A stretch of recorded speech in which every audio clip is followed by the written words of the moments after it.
മറന്നവരെ ഓർമ്മിപ്പിക്കും. അതാണ് സിനിമാ കേരളയുടെ ഒരു പ്രത്യേകത. സിനിമാ കേരള ഒരു കാലത്തെ സിനിമാ ചരിത്രത്തിന്റെ മസാല കഥകൾ പറയുന്നുണ്ട്.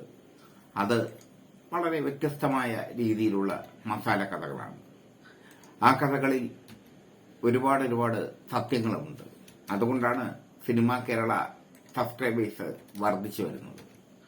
ഇപ്പോൾ പറയുന്നത് മറക്കാൻ മലയാള സിനിമ മറന്നുപോയ, അല്ലെങ്കിൽ മലയാള സിനിമയിലെ പ്രമുഖർ മറക്കാൻ ആഗ്രഹിക്കുന്ന ഒരു നടനെ പറ്റിയാണ്.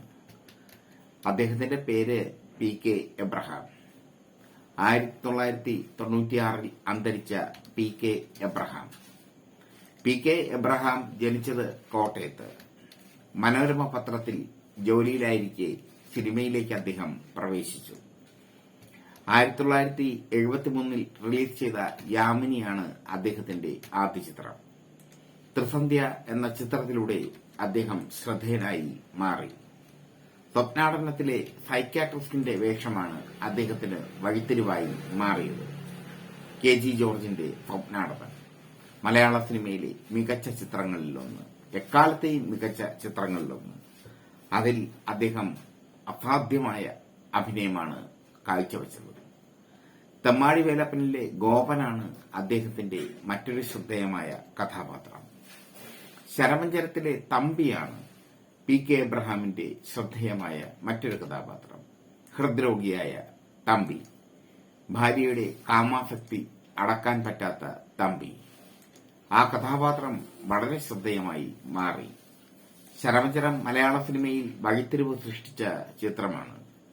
ഹരിഹരനും മലയാറ്റൂർ രാമകൃഷ്ണനും ഒരുമിച്ച ചിത്രം. ശരമഞ്ചരത്തിലൂടെ ഒരു സൂപ്പർ താരം പിറവികൊണ്ടു, ജയൻ. ശരമഞ്ചരത്തിലൂടെ മറ്റൊരു താരവും ശ്രദ്ധേയമായി, സത്താർ. പക്ഷേ അതിൽ അല്പം സീനുകളിൽ വന്നുപോകുന്ന തമ്പി എന്ന കഥാപാത്രത്തെ ആരും മറക്കില്ല. ചായം എന്ന ചിത്രത്തിൽ ഷീലയുടെ ഭർത്താവായാണ് PK എബ്രഹാം വേഷമിട്ടത്. ശ്രദ്ധേയമായ വേഷമായിരുന്നു. സിനിമയിൽ തിരക്ക് കൂടിയപ്പോൾ അദ്ദേഹം മലയാള മനോരമയിലെ ജോലി രാജിവെച്ചു. പിന്നീട് സിനിമയിൽ സജീവമായി മാറി. IV ശശിയുടെയും ജോഷിയുടെയും ചിത്രങ്ങളിൽ സ്ഥിര സാന്നിധ്യമായിരുന്നു PK എബ്രഹാം.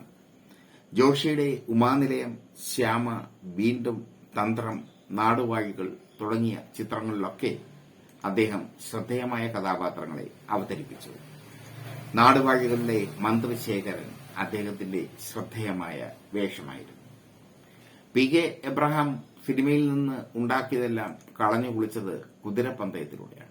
കുതിരപ്പന്തയം അദ്ദേഹത്തിന് ഹരമായിരുന്നു.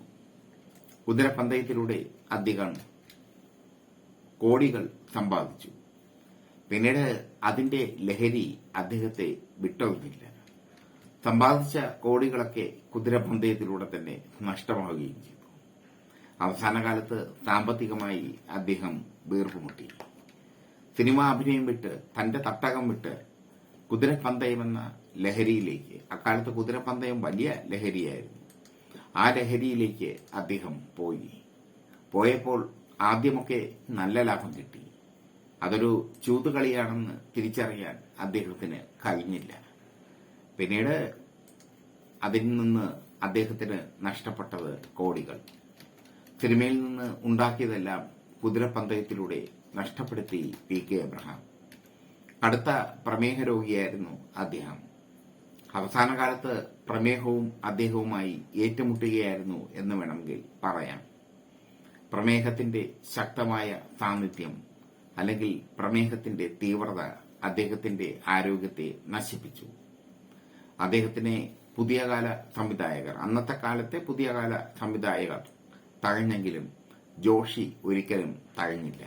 IV ശശി. ജോഷി തന്റെ സിനിമയിലെല്ലാം അദ്ദേഹത്തിന് ശ്രദ്ധേയമായ വേഷങ്ങൾ കൊടുക്കാൻ ശ്രദ്ധിച്ചിരുന്നു. PK എബ്രഹാം പല സിനിമകളിലും വില്ലൻ വേഷത്തിലും അഭിനയിച്ചിട്ടുണ്ട്.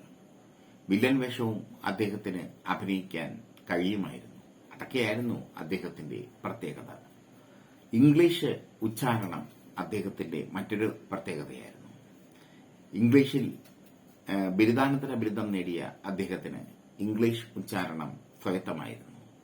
അതൊക്കെ അദ്ദേഹത്തെ മറ്റ് സിനിമാ നടന്മാരിൽ നിന്ന് വേറിട്ട് നിർത്തി.